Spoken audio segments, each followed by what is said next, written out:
Today I'm going on what very well may be the longest US domestic flight route. Welcome to Guam, a US island in the western Pacific Ocean. In fact, we are a lot closer to Asia than anywhere in the US mainland. It's 6 a.m. on a beautiful Wednesday morning.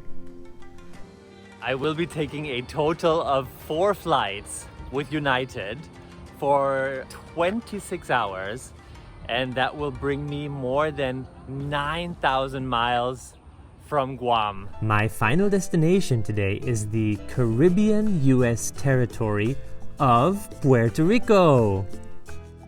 And as I am within the US at all points today, in theory, I should not need a passport. Let me try going on this trip with just my US driver's license. I had a great time in Guam. People are so chill and friendly. And get this, even the TSA agents are friendly here. Even though Guam is part of the US, it is a separate customs zone from the mainland US. And I therefore had to pass through a customs check in order to get onto my flight to Hawaii. Both the United and Priority Pass lounges in Guam are closed.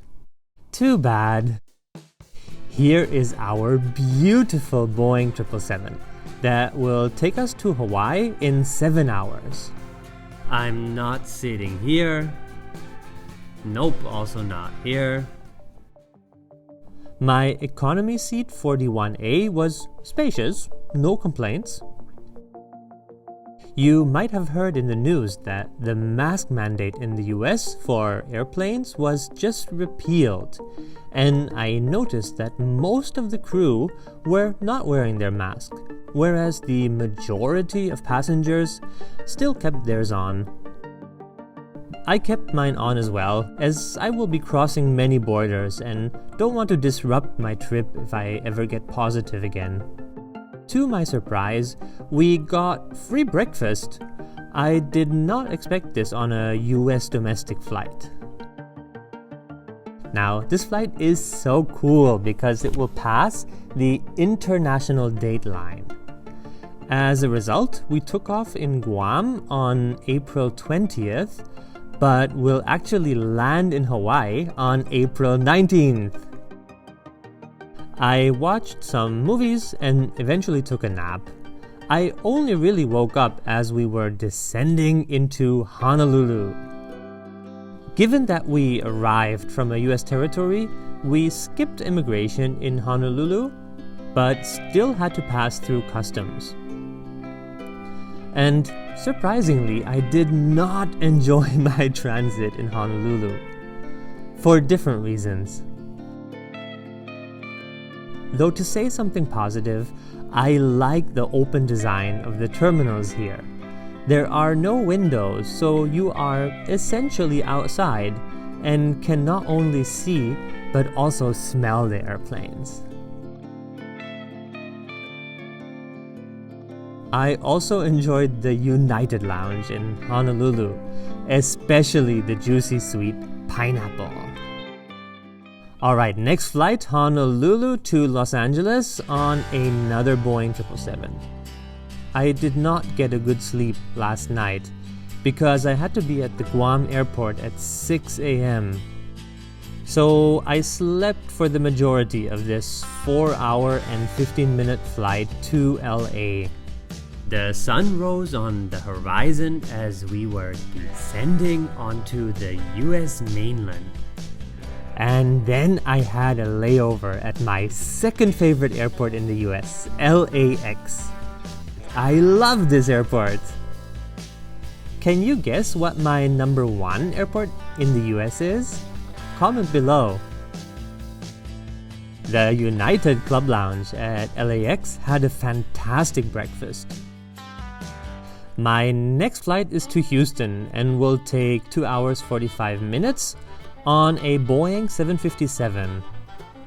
Now, since I live in Asia, I don't get many chances to fly the 757.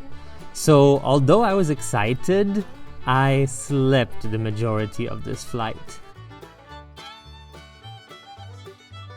Alright, Houston! I don't love this airport, but I don't dislike it either. I have good memories here, so it's nice to be back. Though this was a short layover, I had less than half an hour, but I made it in time for my last flight, Houston to San Juan. This flight took close to 4 hours on a Boeing 737. And you guessed it, I slept the majority of the flight. Though these United Economy seats were becoming increasingly uncomfortable. My sleepiness could not overpower the excitement I felt as we were descending into San Juan, Puerto Rico. This is also a US territory, so no immigration or customs check was done on arrival. I took an Uber to my hotel and wanted to explore the area before going to bed, but... Welcome to Puerto Rico. Oh wow! Can you tell how much my battery has drained? What a journey! It's been 26 hours since I left Guam. I flew close to 10,000 miles. And yet, I'm still in the US. What is the most interesting route that you've flown before? Let me know in the comments below.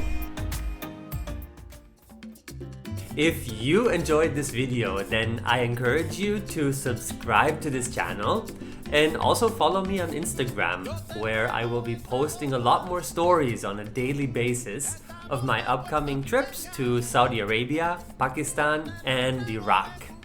De Vega Baja y de Santurce, de toda parte de Puerto Rico.